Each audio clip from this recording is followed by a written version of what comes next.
Bismillahirrahmanirrahim. Assalamualaikum warahmatullahi wabarakatuh. Alhamdulillahi rabbil alamin. Wassalatu wassalamu ala asyrafil anbiya'i wal mursalin wa ala alihi wa sahbihi ajma'in. Amma ba'd. Alhamdulillah, hari ini saya akan mereview sebuah buku. Tapi sebelumnya saya akan memperkenalkan diri saya. Saya Saidah, seorang pendidik di SD IT At-Taubah. Saya akan mereview buku yang berjudul Keutamaan Menghafal Al-Quran, Manfaat, Keutamaan, dan Metode Praktisnya, yang ditulis oleh Dr. Kiai Haji Ahsin Sako Muhammad.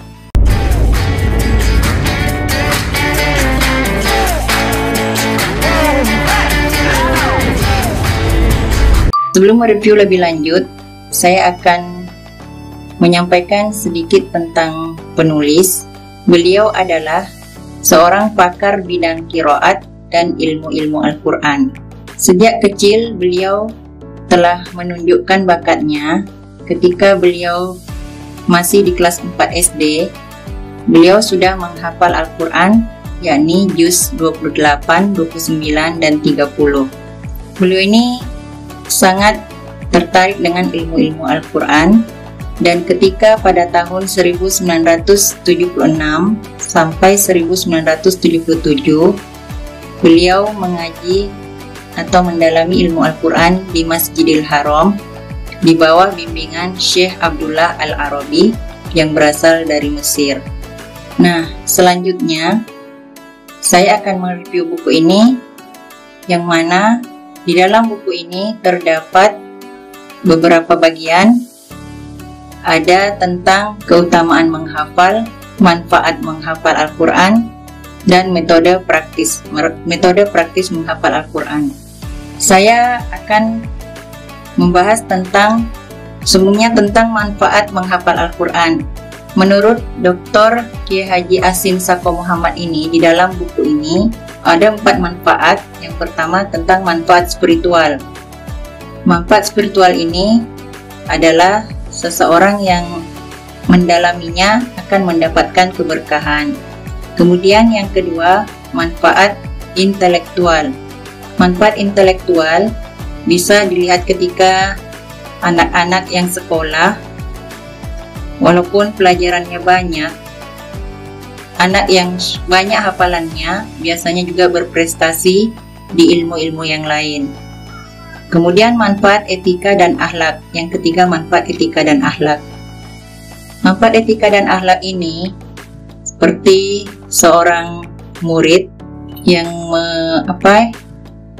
menunjukkan sifat kesopanan terhadap gurunya.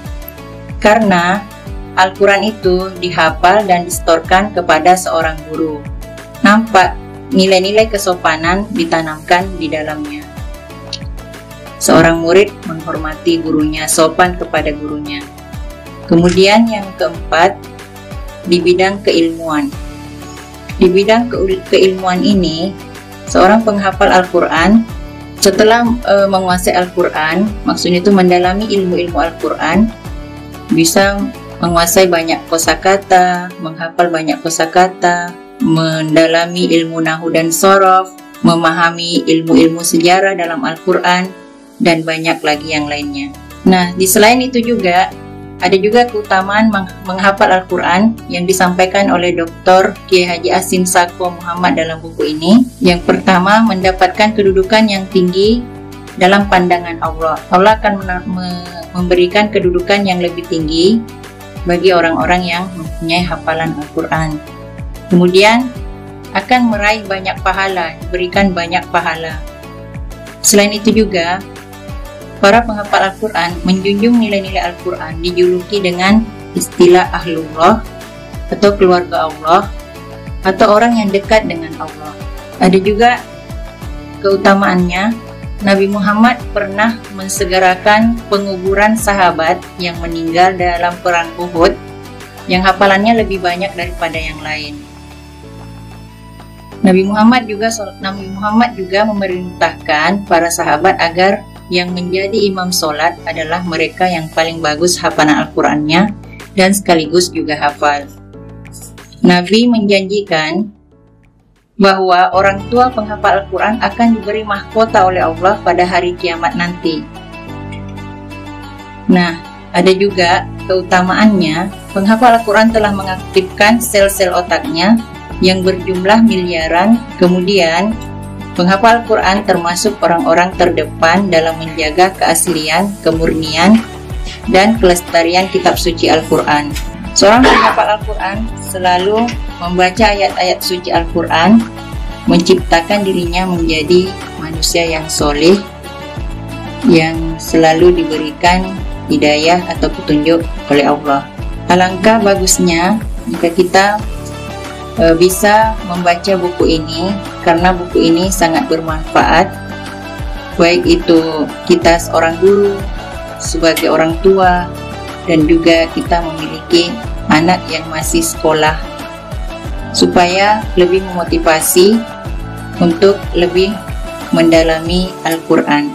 Demikianlah, jika ada penyampaian yang kurang tepat, mohon dimaafkan. Dan saya akhiri, Assalamualaikum warahmatullahi wabarakatuh.